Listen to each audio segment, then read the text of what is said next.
Hi කොහොමද ඉතින්? ඔන්න මේ vlog එකේ තියෙන්නේ අපේ පුංචි ඔවි බබාගේ ඉඳුල් කටගෑමේ චාරිත්‍රය කරන විදිය.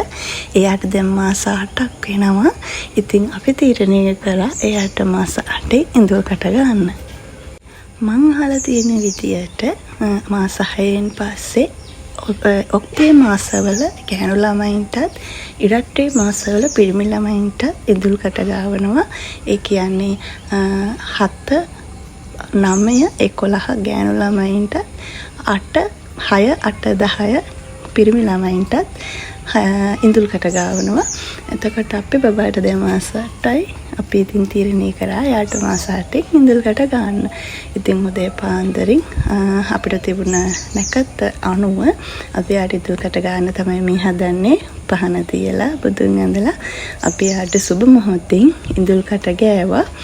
ඒක ගොඩාක් අම්මලගේ ආසාවක්. එක අය නැකත් අනුව කරනවා, නැකත් නැතුව කරනවා. මේ මගේ කැමැත්ත.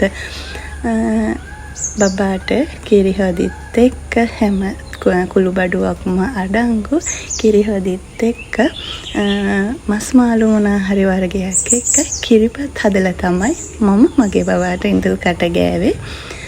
එයාට හැමදේම පොත් පෑන් පැන්සල් සල්ලි පළතුරු එතකොට කැවිලි වර්ග ඇඳුම් අයිටම් සෙල්ලම් බඩුවේ හැමදේම තියා ලස්සන පැදුරකුත් අපි යාට හදලා තියලා සුබ මොහොතින් එයාට ඉඳුල් කට ගෑවා.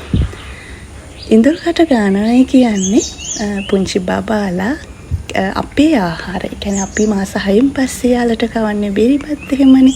එතකොට අපේ ආහාර කියන්නේ කුළු බඩු අඩංගු ආහාර බබාට කෑමට සුදුසුයි කියන කාලය තමයි ඉඳුල් කට ගෑමේ කියන්නේ. ඉතින් ඉඳුල් කට ගෑවයින් පස්සේ බබාට ටිකෙන් ටික අපේ ආහාරවලට අපිට හුරු කරගන්න පුළුවන්. අන්නහම තමයි අම්මි බබාට කෑවයින් පස්සේ තාත්තත් බබාට චුට්ටක් කෑවුවේ. ඉතින් මේ අපේ පළවෙනි බබානේ. අපි තාසයි අපි ආස හැමදේම අපේ බබාට කරන්න. ඒ නිසා අපි මේක මේ විදියට කරා.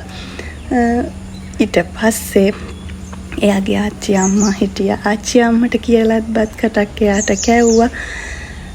ඊට පස්සේ තමයි එයා මොනවද තෝරගත්තේ කියලා බලන්න තියෙන්නේ. එහෙනම් ටිකටම vlog එක බලන්නකෝ.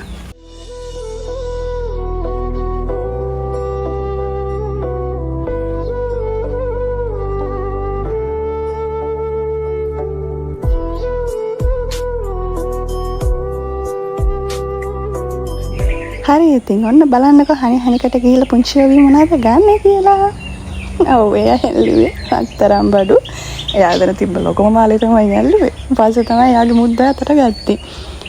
මම අපේ අම්මාට කී හිටියේ උතන ඔන්න බලන්නේ. ඕක තමයි අනිවාර්යෙන් ගන්න කියලා. මොකද එයා ඒ දේවල් වලට හරි ආසයි. එයාට ටක් ගාලා ඇහැට ඒ දේවල් දැක්කහම එයා නිතරම අල්ලන්න try කරන අපේ කරේ තිබුණත් එයා ඒක ඇදලා ගන්න බලනවා. ඒතර මට ඉතින් හිතුණා එයා ඕක තමයි අනිවාර්යෙන්ම ගන්න කියලා.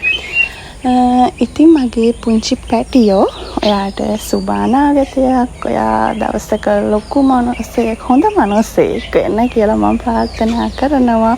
මගේ පුංචි පුතාට නිදුක් නිරෝගී සුවය ලැබෙන්න කියලාත් අම්මා ප්‍රාර්ථනා කරනවා. හැමදාම ඔයා හිතන පතන හැමදේම ඔයාට හම්බ වෙන්න. ඔයාට මේක අම්මා එකතු කරපු ලස්සන මතකයක්. ඔයා අද පුංචි වුණාට ඔයා කවදා හරි දවසක ලොකු වෙලා මේ දේවල් ඔයාට බලන්න අම්මා ආදරෙන් එකතු කරලා තියෙනවා. එහෙනම් vlog එකත් එක්ක රැඳිලා ඉන්න. ආයෙත් ඉක්මනටම මං ලස්සන vlog එකක් අරගෙන පුංචි ඔවිත් එක්ක එන්නම්. එතකම් පරිස්සමෙන් ඉන්න.